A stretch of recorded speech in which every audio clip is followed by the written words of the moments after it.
Hi, everybody, and welcome to Attendance Bias. I am your host, Brian Weinstein. We continue our preview of venues on Phish's 2025 summer tour. We are almost at the halfway point by now, arriving from Phish's three-night holiday weekend stand at Folsom Field and arriving at one of the larger indoor venues on tour, the Schottenstein Center in Columbus on the campus of The Ohio State University. This is Phish's first time playing at the Schot, and luckily, today's guests have a deep well of knowledge about both Columbus and the venue itself. My friends Ryan and Shannon are here to tell about different neighborhoods of Ohio's capital city, great restaurant recommendations, and stories galore from Phish's history in Columbus.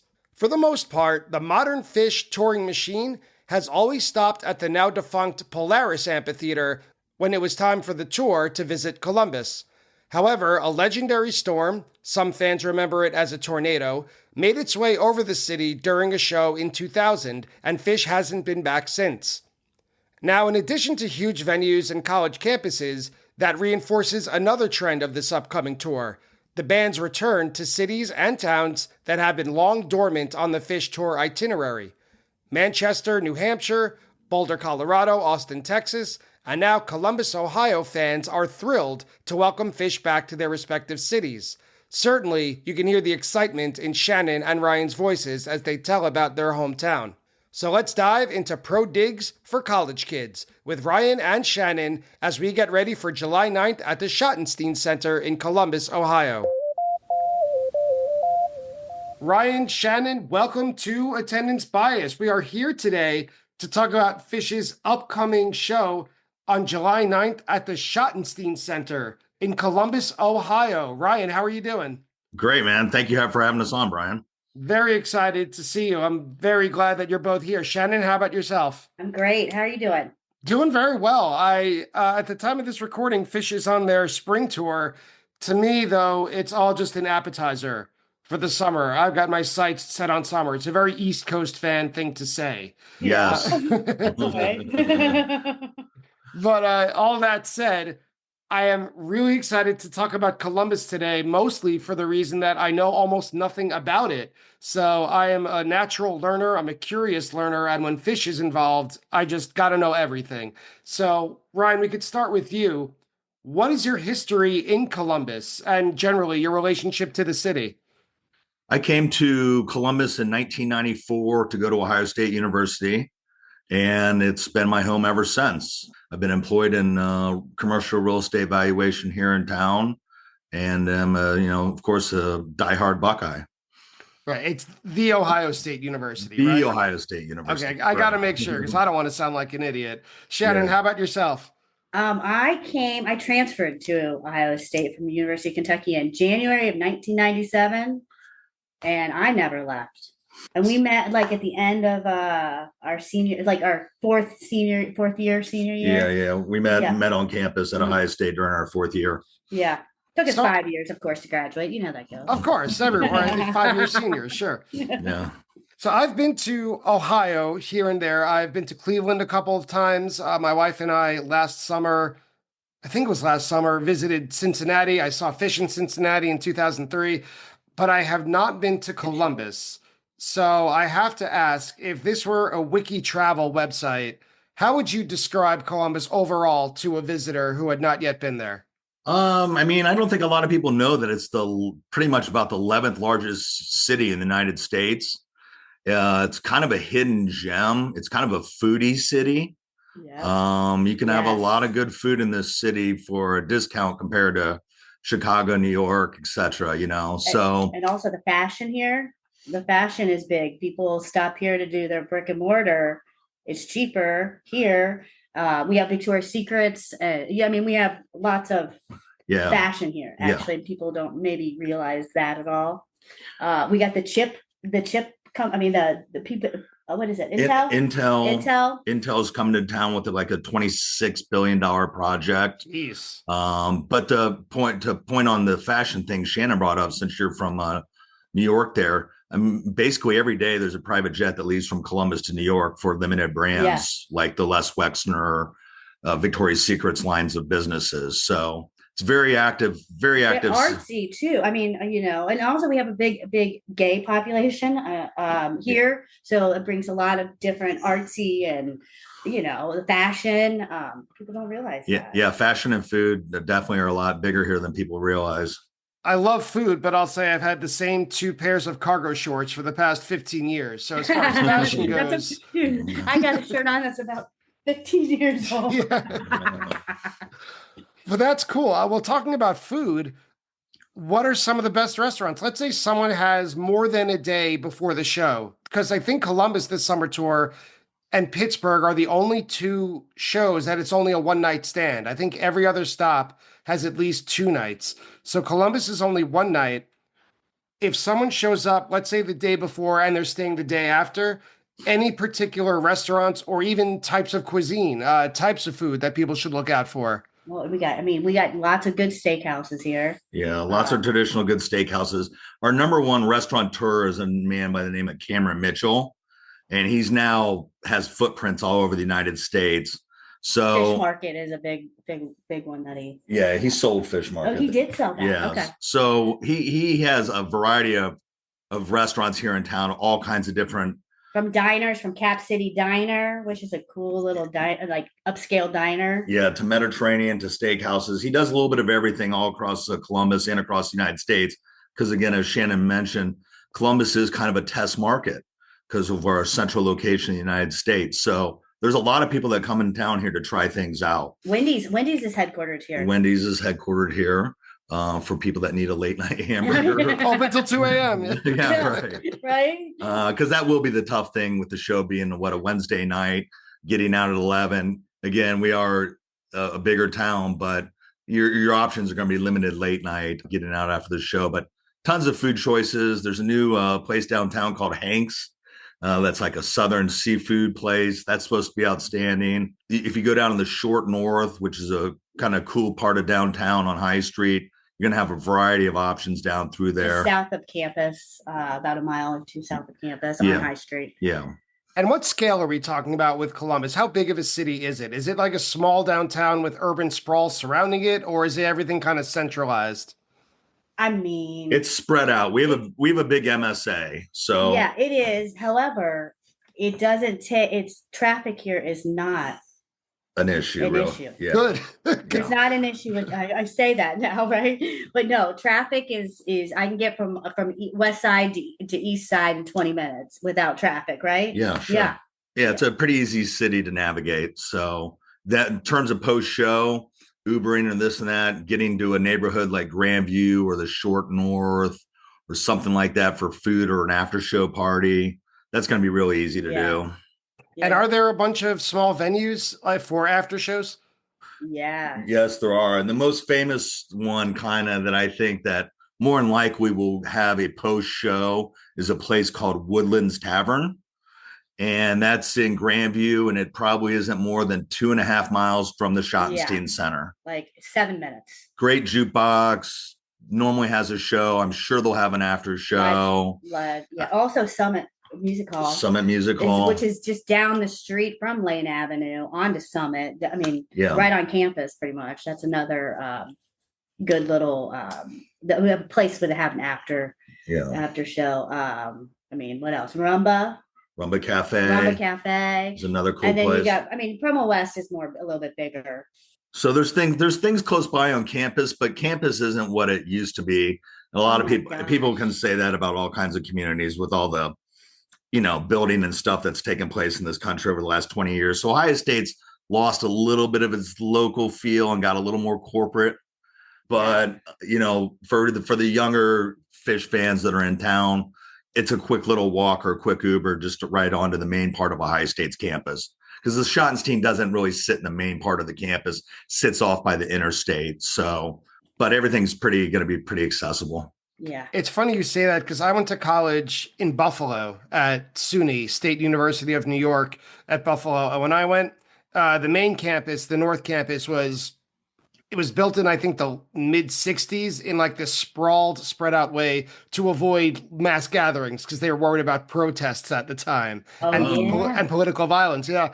But they didn't touch it. I went to college in 2000 and it was not a cool place to be. Like you wanted to move off campus right away. But I went back just a couple of years ago to visit and of course to get buffalo wings because it's the best place in the world for them. And Right. but you just mentioned, Ryan, the amount of building that went on. It's just tremendous. Like there's no reason to leave campus now. So the Right. whole character of what it says to me has completely changed. Yeah, and it's so much nicer. Like, I It mean, it was is, kind yeah. of the ghetto. It was the ghetto when we were back there, and back in the 90s, we lived in kind of the ghetto. The price, I mean, it was ridiculous. I mean, the apartments or the houses that have been redone, these 1900, I 1900s. remember you could buy a house, like a 3-story house with like 7 bedrooms for like, I don't know, $60,000. That's what I'm saying. Exactly. I'm saying that's exactly what I'm saying now. And now you can rent those bedrooms out $600-700 piece. Do you know what I'm saying? I mean, Yeah. it's crazy to think that, but So to make it a little more personal, is there anything that either of you would say is unique to Columbus that you can't find anywhere else? I know that's kind of a general question, but let's say you left Columbus for a year and then you come back home. What's the first thing you're going to see, eat, do? What's something that really speaks or shouts Columbus to you? well, obviously Buckeyes, 100%. That's for sure. Yeah. What he did say. Nothing. I mean, it's just an easy city for me. It's just become so easy as I've traveled across the United States and so forth. I love that I can be at my airport in 15 Yeah, minutes. 15 minutes. And It's a big air. It's a small airport, but it's a big airport that has a lot of planes coming out. But we can leave our house at an hour and a half before the takeoff of the plane, and walk right in security. It's really pretty easy. One statistic though, that what is it? They have to build like 14,000 new places here in Columbus for the next 30 years to keep up with the growth. Oh, wow. we'll see. Yeah, we'll see how much I'm saying this in another 10 or 15 years. So we'll have to listen to this and see how this. But they say that we have to make whether it's apartments or whatever, 14,000 a year. Yeah. Sounds So like people are finding out about Columbus. yeah, it is. Oh, that's what happens. Is I think people come. I mean, a lot. 50,000 people come to Ohio State University, and you know what? We don't leave. Yeah. We fall in love with the city. I mean, it's affordable. You can buy houses here, totally affordable. Yeah, I used to work for JP Morgan Chase, and I mean, 10 years ago or so, I mean, we were bringing in New York City employees like crazy. So there's a lot of people that come in from all over different places that are professionals, and they find out about it here and they stay. I guess the thing to answer your question is just, those are the things that make it so special, but we are growing like crazy, and we'll be a totally different city in another 10 or 15 years. Yeah. And the people here. Yeah. I mean, the people, I say Columbus is a mix of, it's the best city in Ohio, of course, but it's a mix of Cincinnati, which is the Republican, what do I want to say? It's a more conservative city. Conservative. That's where I grew up, in Cincinnati. Way more conservative. Whereas you get Cleveland's more urban. So you come into Columbus and it is a good mix of both. You got your urbanness and then you got some, you know what I'm saying? Yeah. It's a total mixture here in Central Ohio. But our old nickname used to be Cowtown, Columbus, yes, Cowtown. And so we're still a cow town that's become a big city. So let's take a look at the Schottenstein Center, which until I heard it from someone else while recording the series, I assumed it was the Schottenstein Center and thought, oh, well, I guess, Jews contribute everywhere. But the Schottenstein Center it concludes the first leg of this summer tour, which I'm nicknaming the I Got a Degree leg of the tour, because each of the first 5 venues are either on college campuses or the venue is for a college sports program. So it's a very collegiate first half of the tour. And this arena, as you mentioned, happens to be on the campus of The Ohio State University. It's the home of the Buckeyes men's and women's basketball teams, as well as the men's ice hockey team. So am I right in finding out that the venue is colloquially known as the Schot? Yes. Okay, so I'm from out of town. If I said, "Oh, I'm going to the Schottenstein Center tonight," is that right? Yeah, probably. Yeah. Yes. All right. Or So call it anyway, Value City Arena. Yeah. right. The full name is Value City Arena at the Jerome Schottenstein Yes. Center. Yes. And the I would love Schottenstein it Center if is that's a on the big family poster. here that own Value City, or Value City Furniture, or Value City, Yeah. like clothing. I don't know if you know that. No, Value it's like a City. magnate. But, it was so they're just a big. That's another. I mean, a very the family, the Schottenstein. Yeah, they're just a conglomerate of furniture, clothing, real estate. Yeah, real estate. Huh. They've done a lot here in the city. Yes. Yeah, and obviously they gave some money in the beginning. Yeah, for that mouthful, they paid a lot for it. Yeah, they did. No, Yeah. I don't think they did though. I really don't. Yeah, not too bad. I don't think they did. I think it only cost the Schottenstein Center 115 million, I think, to make it, Okay. to build it. Yeah. I mean, which is crazy nowadays. It would be 300 million. Oh my Yeah, god, billions of Right. dollars. and I honestly think, where am I getting 5 million from? 5 million, maybe it was Faro Drive. Maybe that's what it was. Someone gave 5 million for something. I like it because the address, the mailing address, at least of the venue, is 555 Borrower Drive in Exactly. Columbus. So they got to play that, right? Yeah, I gonna be the opener, or more traditionally, the two set. It's gonna be the second Exactly. song they play. But like any arena, the capacity fluctuates depending on the setup. For concerts, this is the best number I could find: 20,000 plus. Yeah. And so between Folsom Field, the United Center, SPAC, and the Schot, Phish is really shooting for the moon when it comes to capacity crowds this summer. Yeah, those are large places. What do you think it's going to be like? Do you think they're going to sell it out? I don't know if they're going to sell it out. But I mean, obviously I looked at tickets, I don't know, a couple weeks ago or whatever, after, the sale, and just to see what was out there. And there really wasn't that much out there. So I haven't talked to, my friends, to ask how it's selling. I should have probably done that.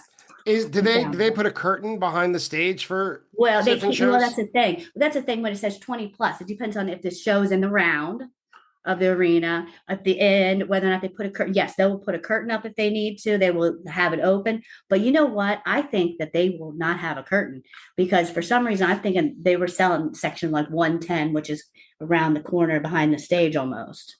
So I'm going to say there's not going to be a curtain. So it ought to be full size up near in that 20,000 number. Yeah. All right.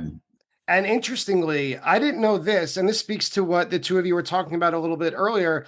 There's also, I didn't know this, Nationwide Arena in Columbus, which is where the Blue Jackets play for the NHL. So this might be a more nuanced answer, but is Columbus that big of a city to support two arenas, or are the Buckeyes just so much more popular and the Blue Jackets have a smaller arena? Like, what's that relationship between the fans and the teams like? It's changed a lot between the Schot and Nationwide. When they first opened up, the Schot opened up in 98, Nationwide maybe 2000.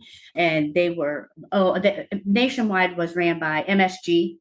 Which is, I don't know if you've heard of MSG, as a management company. That's who did their shows and took care of their building. They did that for about 10 years.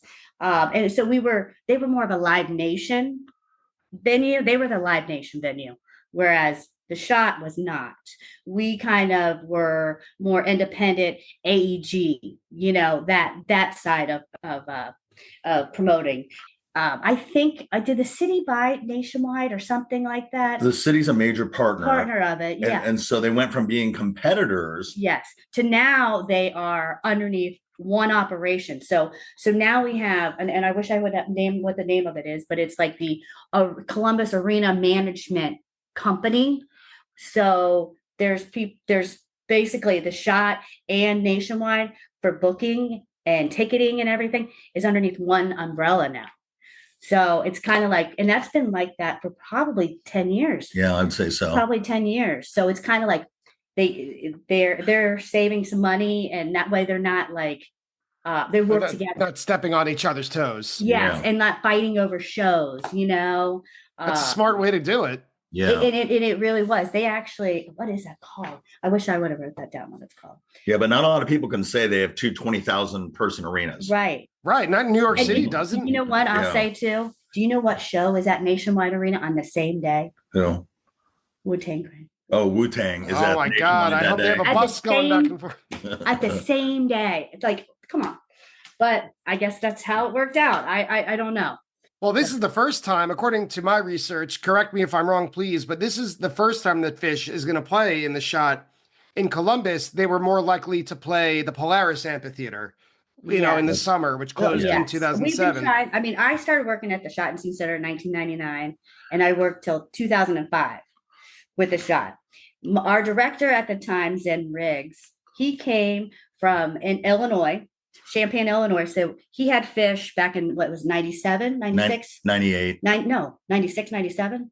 When did they Oh. when did you go to that show? 96. I think. 96. Okay. Well, So he before was- you go on, I'm sorry, Shannon, what did you do when you worked at the Oh, Schottenstein so Center? I was arena supervisor, and then I became the production coordinator, operations coordinator, probably for about the last 4 years that I was there. So I took care of all the backstage area, took care of Got the it. dressing rooms, runners, any type of. They needed a doctor. Someone needed a hypnotist at one time. I had to find a hypnotist. That's the best story. Yeah. So that's what I did. Got it. So Polaris was the Phish Columbus venue for years and years and years. And I wonder if I know that Polaris doesn't exist anymore. It closed in 2007. And this has come up on every conversation I've had about this tour. So why not again? This is the 4th out of 5 indoor venues so far, right? We're at the halfway point of the tour here in Columbus. So I wonder if this is kind of a more concrete indication of Phish simply taking the weather variable out of summer tour, preferring to play it safe and not worry about thunder, lightning, or weather delays. No, and then I mean, even the Polaris show that we had the big. I mean, it was like a tornado cloud. Yeah, and Oh. 2000 show. 2000. Yeah, there was mean, a terrible storm came through that like, scared the hell out of literally, everyone. We were like hugging the concrete pillars in the we were even undercover and we were drenched. Yeah. It was crazy. I mean, yeah. They had a long delay, and then they came out for one song, left. and then they left. They go, oh, we got to go, and it was really, really bad. So I can't complain about being in air conditioning and them taking weather out of the equation. So you don't have it under. Everyone at the Schot who is there still we have been wanting Phish since it opened. So, What prevented it? Do you think it was Polaris had dibs? Well, Polaris was, yeah, for sure. And it was a new venue. This is the thing, back, late or 2000s or whatever, Phish liked to play old arenas. They didn't want to come into a new arena and mess it up. They like to play those old arenas. And that's why, one of the reasons why I believe they never came to the Schot, but now the Schot is 25 years old. 27 years old. 27 Wow. years old. Yeah. And you know what? When you walk into this venue, it is pristine, clean. It is going to look like the venue. I'm not kidding you. It's a couple years old. Yeah. It is. It's how it always is. When it first opened, the nickname it was given was Pro Digs for College Kids. So it's a pretty spectacular facility. That's great. What are some of your favorite memories, your favorite concert memories at the Schot? Oh, well, I mean, the first one that came to my mind was Crosby, Stills, Nash and Young. When I worked that show. I mean, I met Prince. Wow, that's something that feather in your cap. Eddie Van Halen. Gosh, I mean, there's so many good ones. Paul McCartney, which was a crazy. We had the Jeopardy college championships. I think it was 2003, maybe something like that. That was awesome. I mean, Alex Trebek. I mean, he was there. They were there for 10 days with us. He was great. Did he need the hypnotist? The hypnotist? Oh, that was Fleetwood Mac. Why am I not surprised? That was Fleetwood Mac. But you know what? The funny thing is like I had to, get a hypnotist for stage fright. And, wow. I'm the one that had to go get it. But they were very lip sealed. I did not know who it was for. However, I mean, I have my guesses on who it was for, but I have my guesses too. Yeah. I have my guesses too, but we'll keep it to ourselves. Ryan, how about you? What are some of your favorite concert memories at the Schot? I mean, I've seen a variety of everything, of course, due to Shannon's position. I was afforded the, ability to go to many shows, sometimes comped, and sometimes shows that I would not maybe normally go to. I've seen I love Down from the Mountain was a great. Down from the Mountain. Down from the Mountain was great with that. Black Keys was incredible. Black Keys, yeah. I mean, and then one time I went and sat in. She got me a $500 ticket for free for the three tenors. The three tenors. Oh, wow. And that's not something I would normally do, obviously. No. I got 4 tickets that time. Yeah. They were $500 a piece. Yeah. I mean, I got them comped. Yeah. But that was just an incredible experience because that's not something I would do every day of the week. I forgot about that one. Yeah. But we did walk out on Michael McDonald. We did walk out on Michael. That disappoints me. Oh my God. Not in you. The fact that you walked out on him. I probably would too. Just getting to know you guys over the last 15 minutes. That's the only concert I've ever walked out. Only concert ever. It was a Christmas spectacular solo type of thing, and I don't know. I don't meet you and Jason. We just weren't vibing. Maybe we were off that night. Maybe it was us. You're very generous. I walked out. The only show I've ever walked out on was, and I was getting paid to be there. I worked at this small venue. I think it's 2,000 people is the capacity. It's been there forever. It's called Westbury Music Fair. It's on Long Island. It's in the Round. The stage is literally a little circle. It's for bands like Weird Al would play there. It's for bands that your grandparents might want to see, and you're surprised to find out they're still alive, like Steve and Edie, Tommy James and the Shondells, like bands like that. Yeah. And Air Supply played one year, and when they played, I don't know what song. I'm not a huge Air Supply fan. It might surprise you to learn. But one of the singers was saying something like, "We're going on a mystical journey." And it went on literally for like 10 or 12 minutes, which felt like 2 hours. People were walking out. And I was acting, I don't remember if it was security or as a runner, but I had to be at the end or an usher. And one guy walked out and he said to me, "Don't bring these guys back next year." And I was like, oh my God. And those guys paid to be there.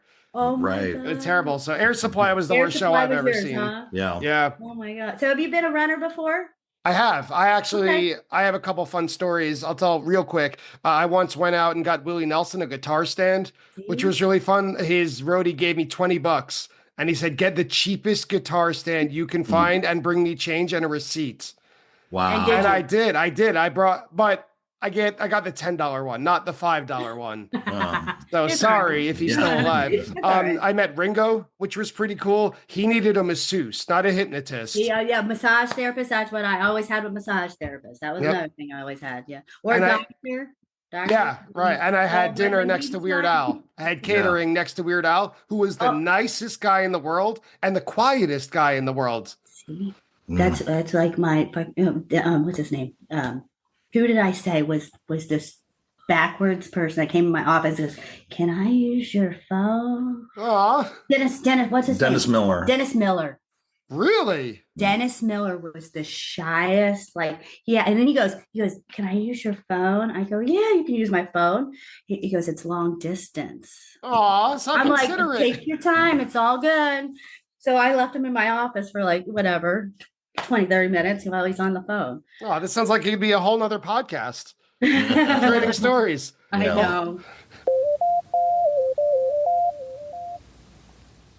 Hi, everybody. Brian here to welcome you to the set break of today's episode of Attendance Bias.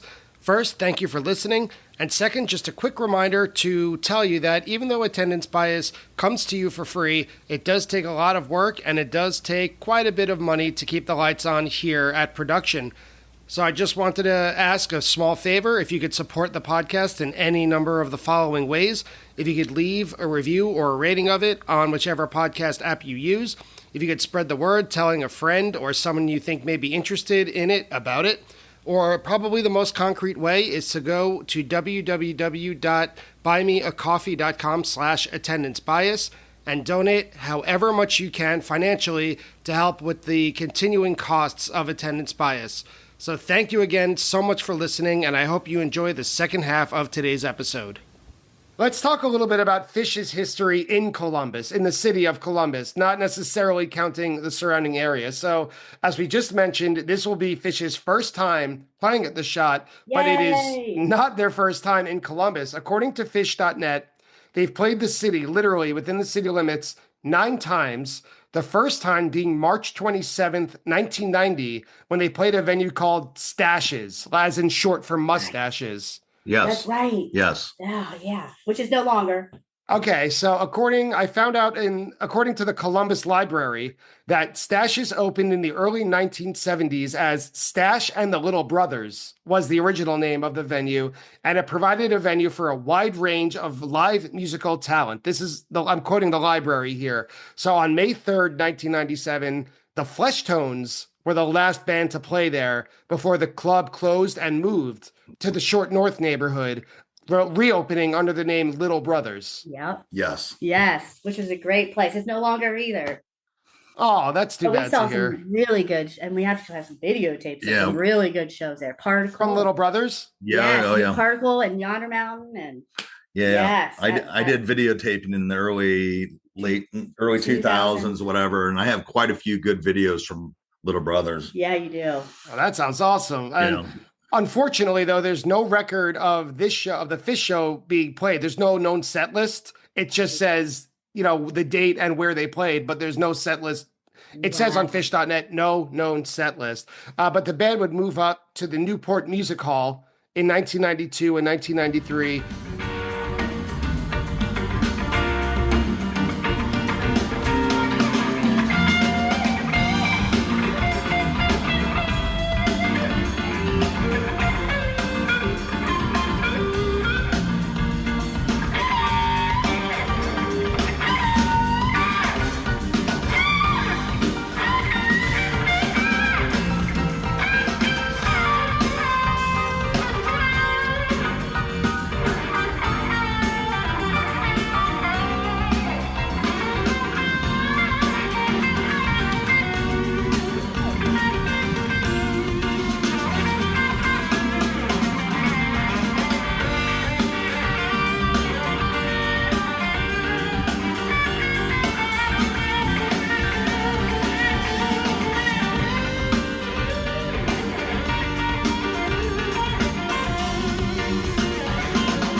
One stop, I'm sure you all are familiar with this show, at the Veterans Memorial Auditorium on June 22nd, 1994. Yep. Which was released as Live Phish 10. Yes. Playing the saxophone. You might be playing bebop. You might be playing your cymbal. Any of those times that you're playing your cymbal, you're playing bebop, you're standing on top of your skyscraper. There's one thing I think everybody should remember. Even if you're playing in the NBA Finals and you're leading by 5 points, it doesn't do any good if you didn't start with one special thing. Just remember any of those times that you damn well better have read the fucking book. You know what I'm talking about? I don't care who you are. You can be Brian, Hakeem, Shannon, any of those people. But you better read the book. You better read the book. You had better read the book. What? Yeah, you know what book I'm talking about? What? You think you're too good for the book? And then they graduated to Polaris in 1998, and they haven't played Columbus proper since their last show at Polaris on July 15th, 2000, which I'm guessing by your story, that was the show with the almost tornado.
Yeah. It was either that or the night before. It was either the 14th or the 15th. I think it was the first You night. think it was the 14th? Okay. Yeah.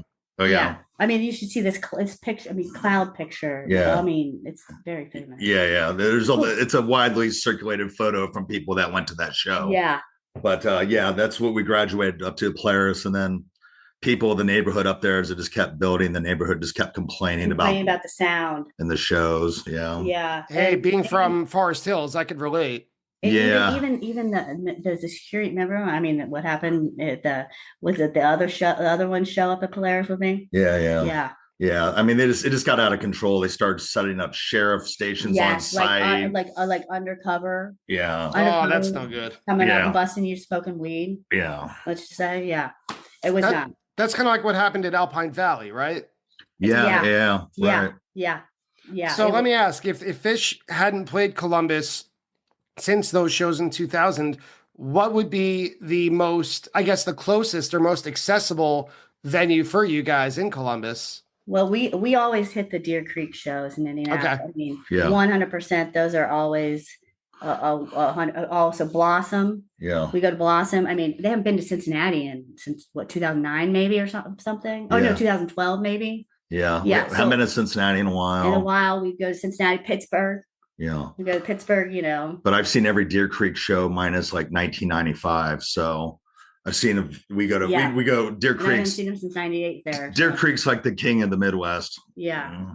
So what was your reaction when Phish announced the tour dates for this summer, 2025, and you saw they would come back to town? You have no idea. Yeah, so stoked. You have no idea how excited I was. I just was hoping that it was not going to fall on Secret Dreams Festival, which is the following weekend.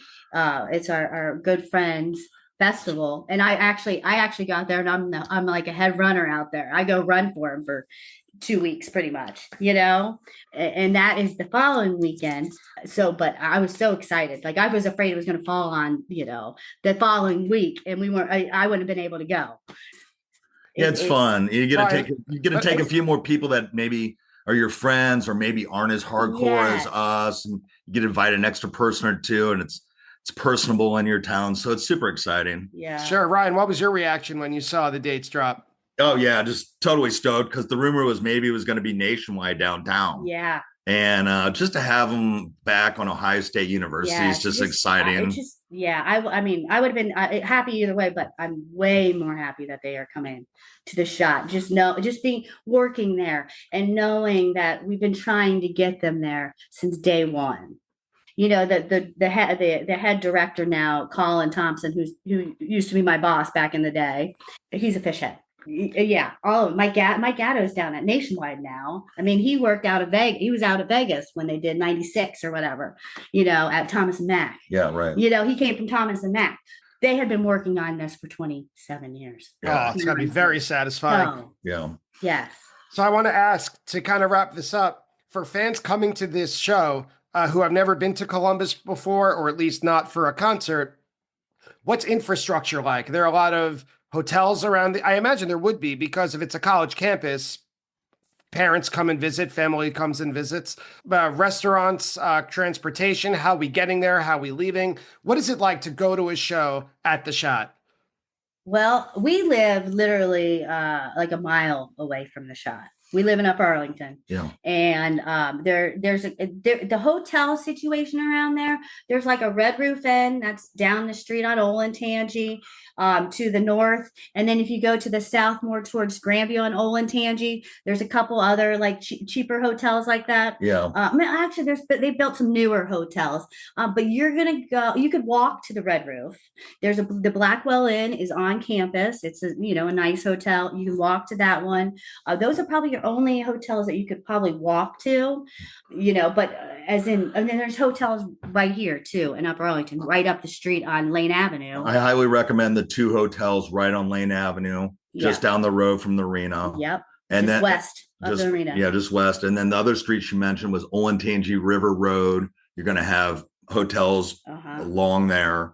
Those are going to be your 2 closest locations. Yeah, and there's other nicer hotels that are like the Marriott that's down past the just keep on going. Yeah, there's definitely options that are cheaper and more, your high-end Marriott's, so And rideshare and public transit. yeah, well, public, we don't The really, bus coming into the Schot, there's not really a good bus setup coming into the Schot, so you're kind of gonna be down to Ubering or driving in. Yeah, and that's the thing. Like when I'm usually a DD person, and I am too. You are too? Yeah, Yeah. I totally am. Totally am. I haven't been drunk in almost 11 years now.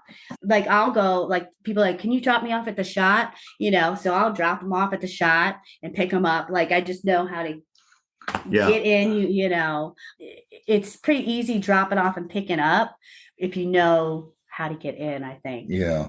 Coming down Ackerman versus Lane Avenue and going to Olentangy if you're doing like a ride share type thing. Yeah, but because the Schot sits on the west campus of this massive, like almost Olympic style sports facility, complex. It's a complex of everything you can imagine. I thought, and then we have Ohio State football. So as you imagine, we have a lot of parking lots to accommodate all these people, 100,000, 150,000 people on a Saturday for Ohio State football. So I expect the lot scene and the parking lot out there to be wild. And it'll be good too, because and it'll be that's another good thing why they didn't have it at Nationwide. Nationwide would be more of like your parking garage, like there's not, it's more downtown. Whereas here we got parking lots, and the Schot is totally cool. Yeah. With vending. Yeah. They're not going to be busting people, and they love it. Yeah.